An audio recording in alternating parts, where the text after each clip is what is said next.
নমস্কাৰ বন্ধুসকল, আজি আমি ওলালোঁ বজাৰৰ কাৰণে। আজি বুধবৰীয়া বজাৰ, বলক বজাৰ কৰি আহোঁ।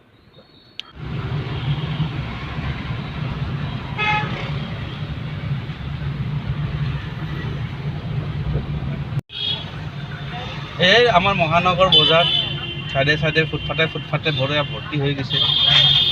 আমাৰ কেমেৰামেনে দেখাব।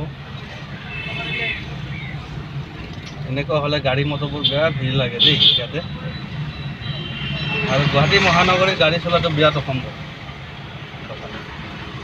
আপোনালোক কাৰোবাৰ এক্সপিৰিয়েঞ্চ থাকিলে বুলি ক'ব।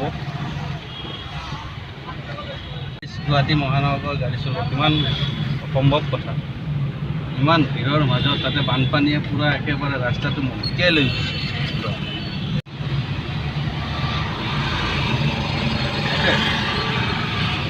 গুৱাহাটী মহানগৰৰ গোটেই পাহাৰে পাহাৰ, সকলো ফালে পাহাৰ। বানপানী ক'ৰ পৰা নহ'ব, পাহাৰৰ পানী সকলো নামি আহে, সেইকাৰণে বানপানী সৃষ্টি হৈ যায়।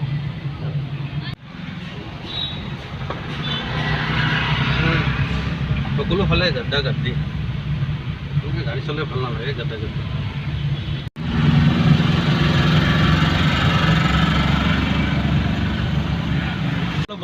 বজাৰ কৰোঁ আজি আমতি যে আজি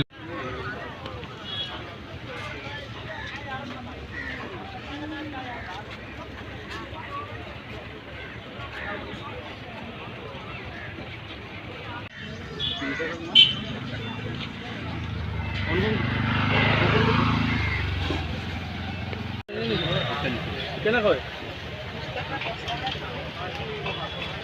এইবিলাক চব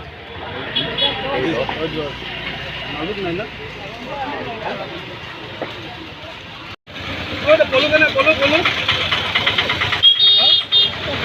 130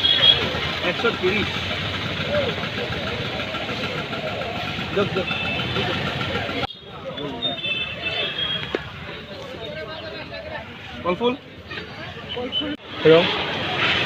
জিলেপি